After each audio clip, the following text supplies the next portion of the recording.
memory served correct, it was called a jelly-filled donut. Yeah, that sounds about right. Zuko had made him quite a few of these and gave them to him in a basket. They were snacks for him to eat while he explored the house. Of course, exploring this enormous place on foot would be tiring, so he just created one of his wolves to carry him. And so here he was, eating his jelly-filled donut on the back of his wolf while he looked around his new home. He didn't honestly know what most of the rooms were, but he was sure he'd figure it out someday. Then, as he passed the training room, he spotted two of his siblings inside. Kiba, the vampire girl, and Fu, the zombie boy. He was about to ignore them and continue on his way when they spotted him as well. Ah well, if it isn't Yummy, Kiba called out to him. Perfect timing, the mutant beast with his hand on success. Having Yummy wanted to just keep going, but at the same time, he knew that Kiba was quite strong, and he did not have enough negative energy to create the kind of forces he needed to closer. Deciding it would be best not to anger her, Yummy did as she said and mentally ordered his wolf to enter. Perfect. I've been looking for someone to spar with, but Shiroku is uninterested, and if I keep turning fun into a bloody puddle, then he'll need to eat all our food just to regenerate. Kiba explained. Please create as many of your strongest monsters as you can. Yami frowned. Not much. Little bad emotions. Kiba didn't seem to understand, but Fu did and pulled out a notebook. If I remember correctly, Yami's quirk, Creatures of Grim, works by collecting negative emotions. If someone feels angry or scared or sad or some other negative emotion, he collects it and can use it as fuel to create his grin. Fu said, reading out some of his notes. He probably doesn't have much fuel being in a house where everyone is perfectly content. That was mostly true. Back when he lived in the wild, he was able to collect lots of negative emotions from the animals he hunted. After all, he pretended not to be too happy when he was hunted down and painful. Now, none of the people here produce anywhere near enough negative energy to produce a grin. With the highest sources of negative energy being Izuku, Eri, and Kyoku, whenever someone from outside was visiting, and the lowest sources being Kei, Sanson, and Fu. Fu not because he was overly happy, but because he was mostly devoid of any emotions whatsoever. It kind of creeped Yummy out a little bit. It made it really hard to notice him. So how many grin can you create? Kiba asked. 3, Yummy answered, showing 3 fingers. Or one big one. So I had to make a choice. Kiba was annoyed, but she quickly moved past it and started thinking. What are all the grin you can make? Yummy sighed. Wolf, bear, big, wing. Wait. Kiba stopped him. Are you telling me you haven't named your creation? Yami gave her a confused look. Huh? Kiba shook her head. Your creations are clearly far different from normal animals. To call them by simple animal names is unjust to your creations. You must give each and every one of them an awe-inspiring name. Why? Yami asked. Because I say so. Kiba decreed. The vampire girl then grabbed Yami and held him over her head. Now let us go. The wolf he summoned growled and went to defend him, but Kiba kicked him into a wall, causing him to dissipate. Guess I'm doing this now. Yami comforted himself with another jelly-filled donut. Gardening with Eri. Yami was spending his day as he normally did since his adoption. Sleeping. Now that he didn't have to worry about wild animal attacks or bad weather or starvation, he could sleep to his heart's content. And the bed he was given was so much more comfortable than anything he had ever felt before, that he doubted he'd want to do much of anything else. Or at least that was the case, most of the time. Bang bang bang. Yummy! Shouted Kay from the other side of the door, pounding on it with her little fist. Let me in. Yummy. Yummy growled as his peaceful sleep was interrupted. Rob, leave, but I want to play with you. You're my first new brother since we. Kay argued. I want us to get along. Yummy smiled. He really just wanted to go back to sleep. But he remembered Izuku telling him to get along with his siblings, and apparently, that's what Kay wanted to do. Given that Izuku had so kindly taken care of his food and shelter issue, as well as giving him so many other amazing things like all those new foods, and this cozy bed and blankets, it felt wrong to ignore him. With a sigh and lots of hesitation, Yami got up out of his bed and opened the door. Alright, Kay cheered as she entered the room. So what should we do? You don't know? Yami asked, irritated she bothered him so much and yet didn't even know what to do. No. I just like to do whatever comes into my brain, Kay said, pointing to her snake-covered head. So, what comes into my brain today? Oh, I know, let's go to the the greenhouse. You mean place where food grows? Yami asked, his interest peaking some. If there was anything he loved as much as sleeping, it was eating. Yeah, Eri and Kyoko are trying to grow an apple tree. Maybe we can grow an egg tree. Kay stated with excitement. Yami gave her a confused look. Why would she want an egg tree? Eggs were those things that little birds came out of. You couldn't eat those, could you? Let's go ask Izuku. Kay grabbed Yami's hand and dragged him to Izuku's office. Izuku's office. Izuku sighed as he looked at the dozens and dozens of people he could hire. And he had no intention of hiring any of them. Darn trust issues. Izuku cursed his own mental shortcomings. Before Izuku, the ball further down the hall itself made him pay and Yami barged into his office. Hey, what did I say about knocking? Izuku spoke. Sorry. Kay apologized and ran out of the room, closed the door, and then knocked. Izuku couldn't help but smile in slight amusement. Come in. Kay barged back in, not losing a single bit of energy.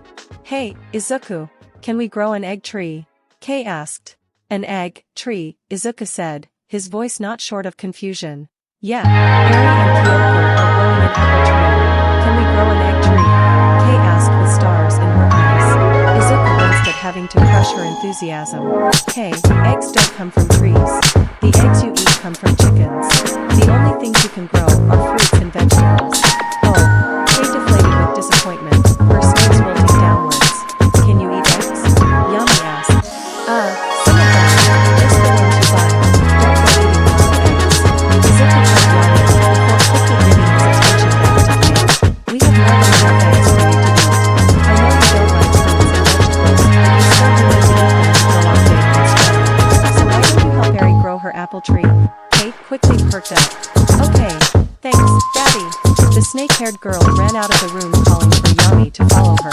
Before Yami ran out as well, Izuku spoke. Thank you for going along with her.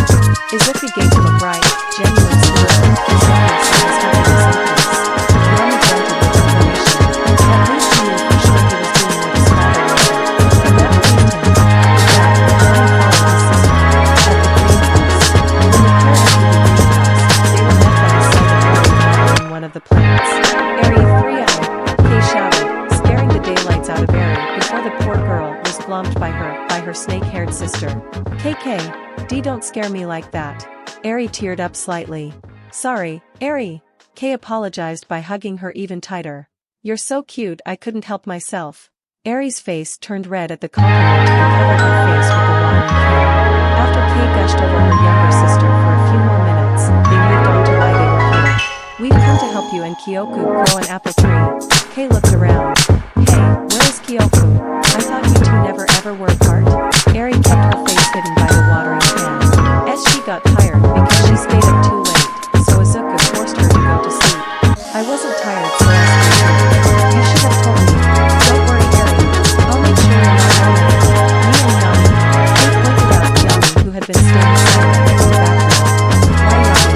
Eri stuttered. Yami noticed that after noticing him, the fear inside Eri increased by a not insignificant amount. That combined with her slight trembling, led to one obvious conclusion. You're scared of me, Yami stated bluntly. Eri jumped a little, as she realized she had been figured out. I dashed. Eri, are you really afraid of Yami? Kay gasped. She is. I can see it. Yami continued. Why? Eri stuttered as she tried to answer. Is it because I look scared? Yami asked. Izuku made her aware that some people would be off put by his appearance and by his tone, as they were seen as scary, which came as more of a relief to him than anything. Most of his siblings were extremely strong, so when he heard that they were apparently above average in terms of power, which was comforting as he was starting to think he was weak. However, if he was also scaring his sister as well, then that would be an issue. And no, Eri quickly denied. Is Grim? Yami continued his questioning. Eri wanted to say no, but lying was bad, and she didn't like it. So she just stayed quiet. I think it's the Grim, Kay said. They are pretty scary. Eri muttered something quietly. What? Kay asked, not hearing what she said. It's the bird, Eri admitted, still hiding her face. I don't like the bird. Yami's face contorted in confusion. Nevermore? Is that what she was telling you? Kay asked, receiving a nod. Why don't you like the bird? I don't like birds. They're scary. And his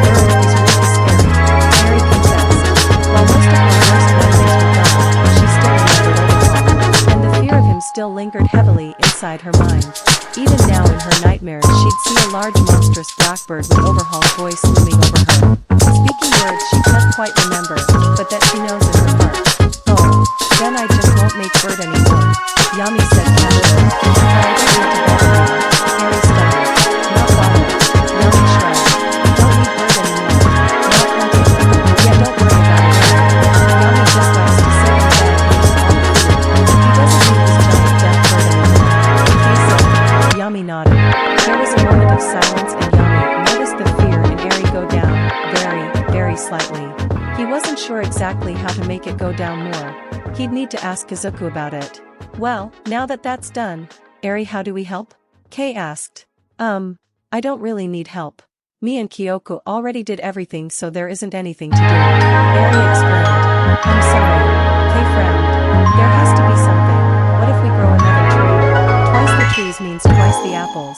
Twice the apples? Aries momentarily forgot her fears, as daydreams of apples brought drool to her mouth. Yeah, do you have another seed? Kei asked. Eri nodded and pulled a seed from her pocket. The three of them quickly planted and buried the seed. Now we just need water, he said. Eri was about to get the water, but Kei had another idea. Wait, what if we used Johnny's green wallet? Kei wondered. What do you think would happen? Johnny thought about that for a moment. He'd never tried something like that before. It'd be interesting to see what happens. I don't know if that's a good idea, Eri said quietly. She was either unheard or ignored as Yami spewed out his grim fluid onto the ground where the apple seed was planted. What was the worst that could happen? Sometime later, Izuku looked at the bizarre sight in front of him. Never in his life had he expected to come face to trunk with a native apple tree. The tree had grown almost immediately after Yami opened it up. The bark was stark white, and it lacked any leaves. From its branches grew black apples with yellow eyes, and nuts. Why? Was the only question Izuku could ask the two children responsible for this abomination. We wanted to see what would happen. Kei shrugged. I think it looks amazing. Kiba, who had come to check out the tree, said. Of course you do. Fu, who had come to make sure Kiba didn't destroy anything, said. Can this thing even do anything? After he said this, Yami decided to check and mentally ordered it to attack Fu.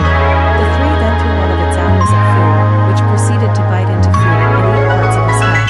Fu tried to pull the apple off of him, but that proved to be easier said than done, and in the end, Kiba had to pull it off of him. Never mind, it's deadly, Fu said as he regrown most of his skull. Well, we can't keep it here. Yami's grim didn't have a time limit for how long they could last. They would exist until they were destroyed. Eri spends a lot of time in this place and she's not going to be comfortable with this here. But I don't want to explore it. Think about it, caretaker. Looking at this monster guard, something's like, in front of the house. But if we have something like this in front of the house, it'll scare people. Izuku noticed from the kids' looks that they seemed to think that was a good thing. Even the people we want to come in. There was a long pause as all the children and Izuku tried to figure out the best course of action. And then Kei had an idea. Oh, I know. The next day, all the children and Izuku stood out in front, admiring their hard work. Kiba had pulled it out of the ground and Shiroki and Sensei had brought it around to the front. Kei's idea to make the tree look less intimidating was to add paper leaves to all the branches, hiding all the evil influences. Shiroku was happy to help make it look as pretty as possible, suggesting they paint the leaves all different kinds of colors, giving it a rainbow aesthetic that worked well with the white bark. Of course, Shiruka had ordered her spiders to attach all those leaves, which helped a lot. This turned out very well. Izuku smiled at the children. Good job. All of you. Most of the children cheered, happy to be getting praised for their hard work. That, and it was just fun. Yami, can you order this tree to protect the house and everyone in it? Izuku asked him. Yami nodded and walked up to the tree. Protect my family. The children cheered once more. I mean, I don't need protection, but it's nice to know I won't always have to get my hands dirty, Kiba said. Don't ruin the mood. Fu scolded her. As the children proceeded to talk, Izuku decided to check on her. She was staring at the tree with a cautious look. To some that may be a bad thing. However, considering her reaction to the tree when it first popped out, that being young, running around, and screaming in fear, it was a big improvement. Izuku was just happy there was another thing to help defend the kids. Maybe he should have a few smaller versions of these around the house. I'll ask Yami more about that later. For now, I think I'll stay here and watch. Izuku smiled as he watched the kids play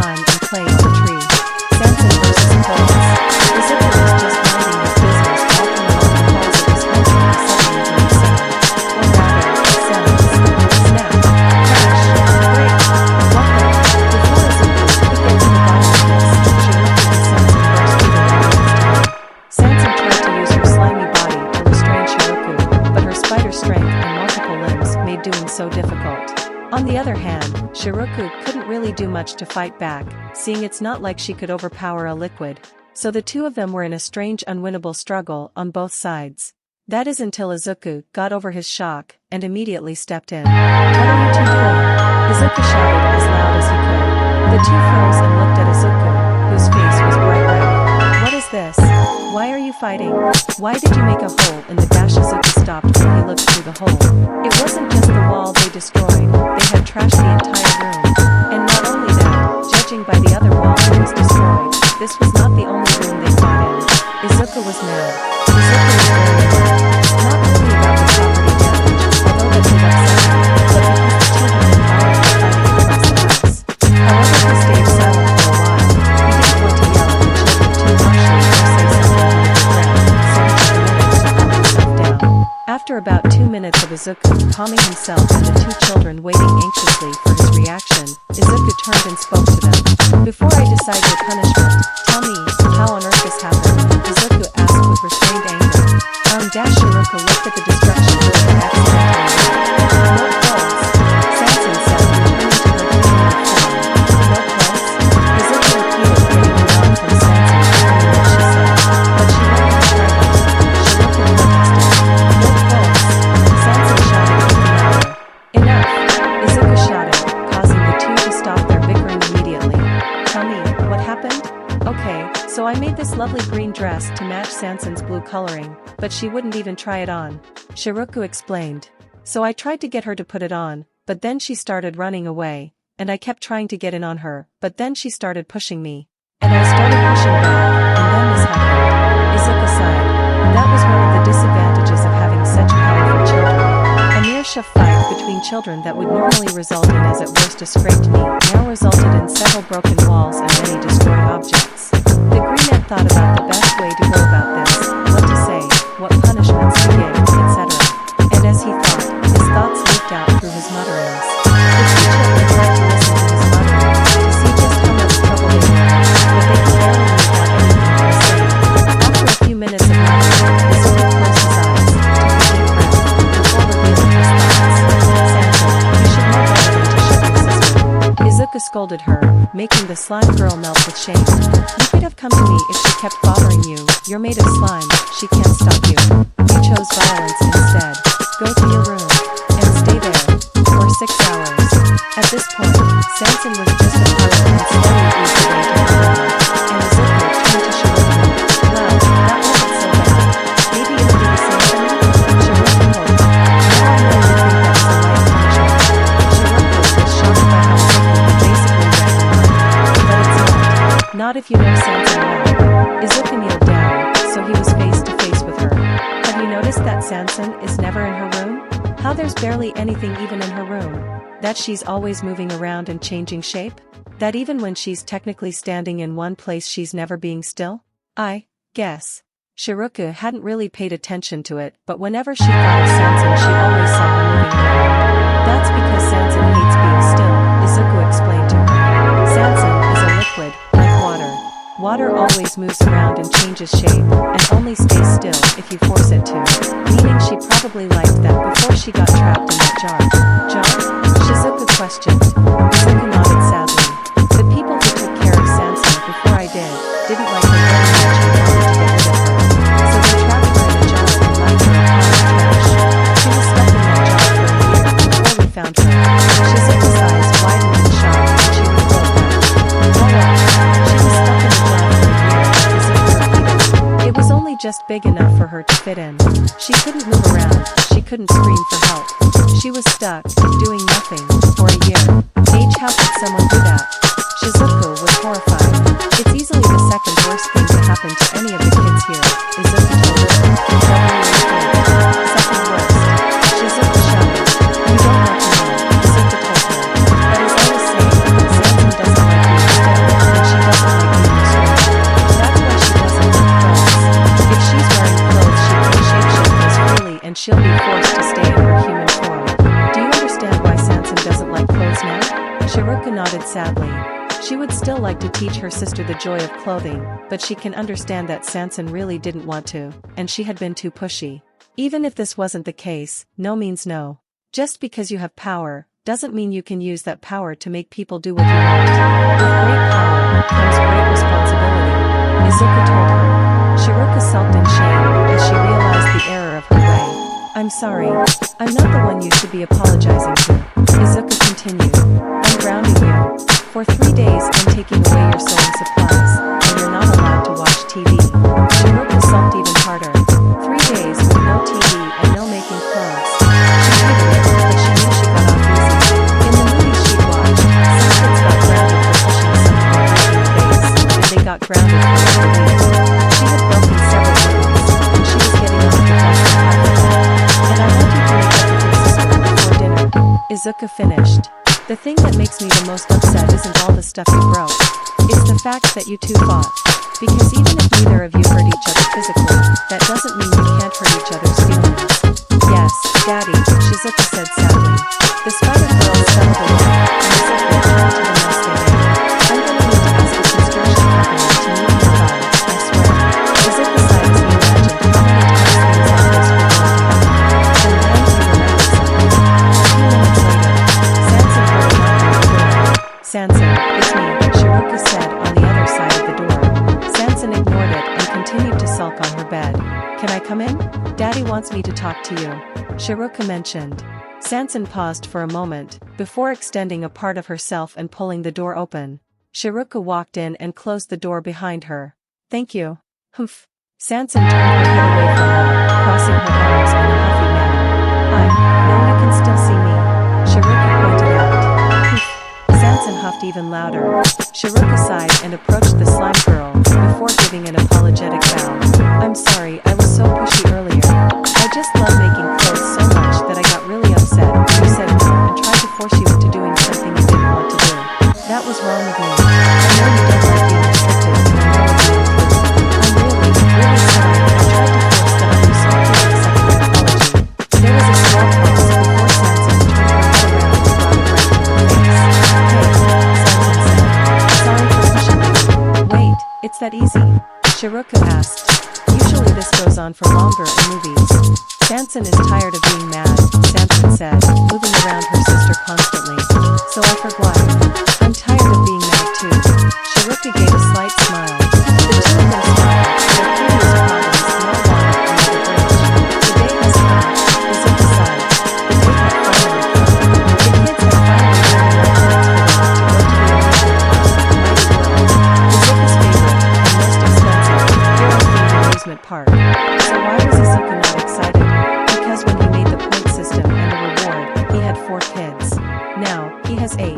Double that number. Not even mentioning all the math he had to do to recalculate the number of points needed to fit having more kids.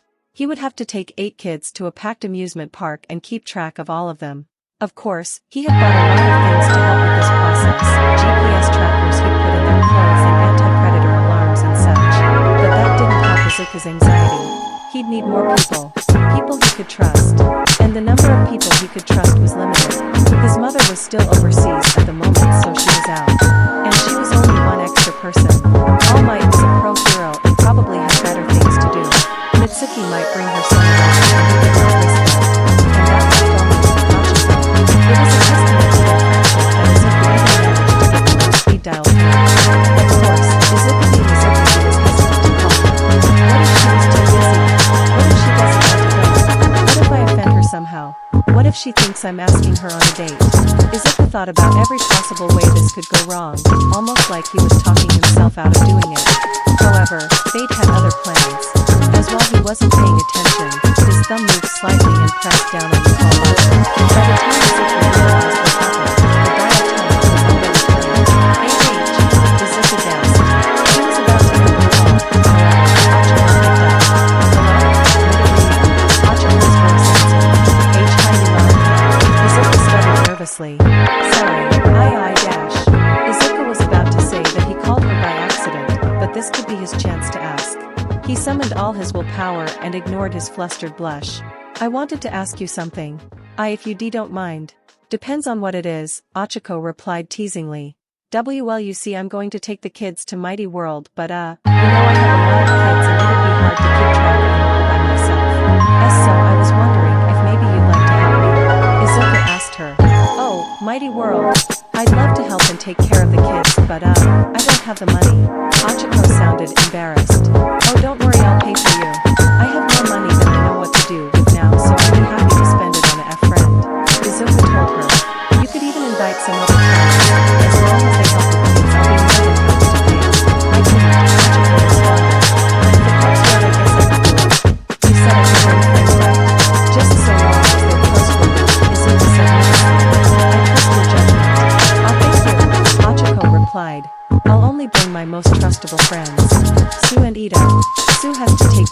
bunch of her little siblings herself, and Ida's brother is a pro hero, so we can trust them.